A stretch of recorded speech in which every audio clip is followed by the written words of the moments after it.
Every post-1998 war film owes a debt to Saving Private Ryan, a stone-cold Steven Spielberg classic that received 11 Oscar nominations and won 5.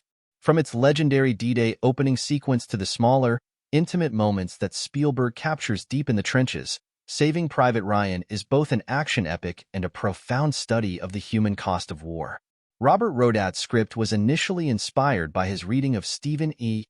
Ambrose's bestseller, D-Day, June 6, 1944, the climactic battle of World War II, which his wife gave him as a gift. The film follows Company C's leader, Captain John H.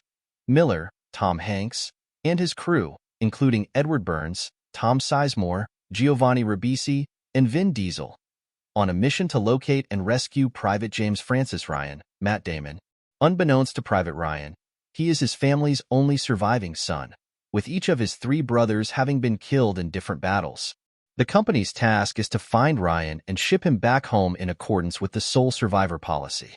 While Rodat's story is largely fictionalized, Damon's Ryan was indeed inspired by one of the real-life Nyland brothers.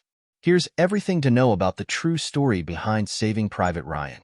Who are the Nyland brothers who inspired Steven Spielberg's film?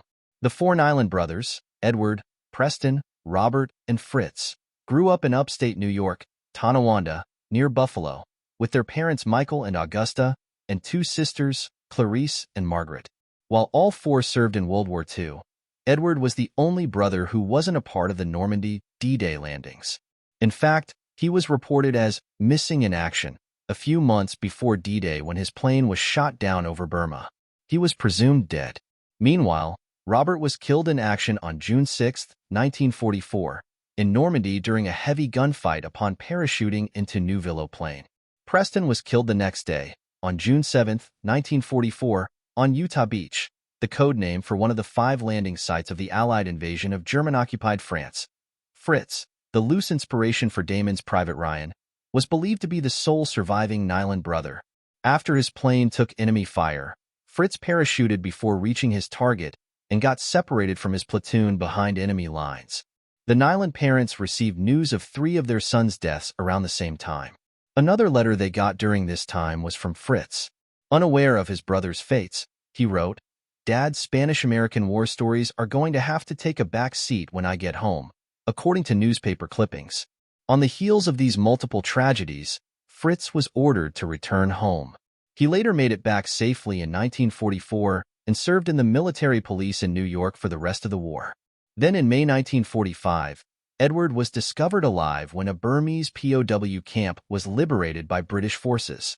He had been held captive by the Japanese for nearly a year, dropping to just 80 pounds. He returned home that month as the second surviving Nyland brother. Was there really an order in place to save the sole survivor of a family? Indeed, there was. The directive was put into action in 1942, approximately 2 years before the events told in Spielberg's film. It started with the 5 Sullivan brothers, George, Francis, Joseph, Madison, and Albert, who had all enlisted in the U.S. Navy after their mutual friend was killed at Pearl Harbor. The 5 requested to serve together, a practice neither common nor discouraged at the time. Tragically, all were killed during the naval battle of Guadalcanal in the South Pacific, when Japanese torpedoes sank their cruiser, the USS Juno, on the morning of November 13, 1942.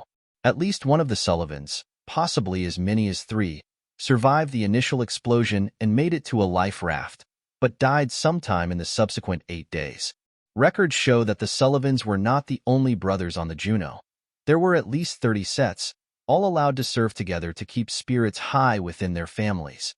This catastrophe, along with a handful of similar situations, triggered the U.S. War Department to protect other families from suffering the same level of loss and grief. That was the birth of the 1942 Sole Survivor Policy, later renamed Directive 1315.15 Special Separation Policies for Survivorship. How closely did Matt Damon's character mirror the real-life Fritz Nyland?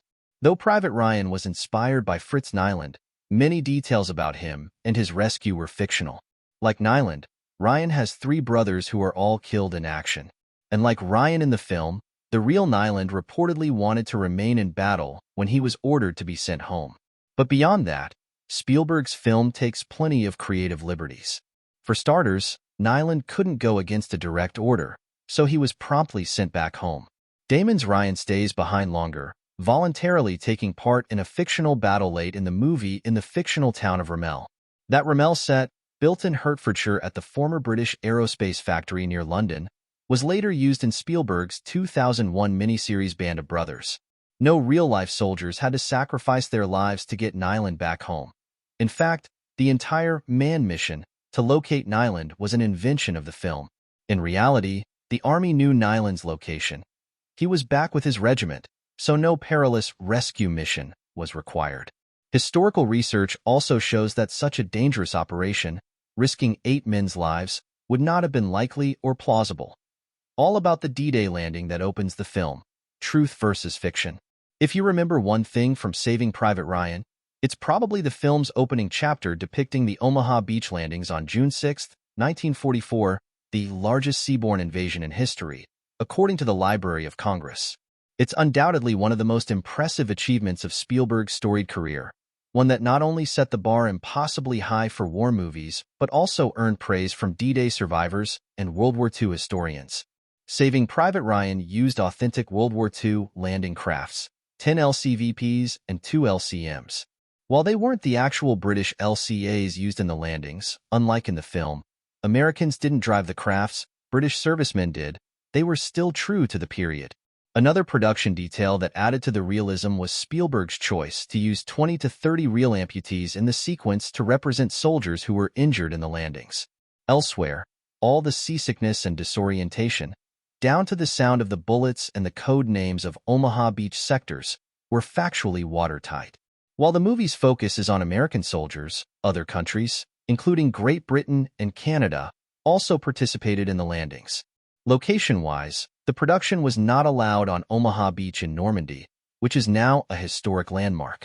Instead, Spielberg filmed the invasion scenes in Ireland on Curracloe Beach and Ballinesker Beach. Soldiers getting shot while underwater was another fictional embellishment used for dramatic effect.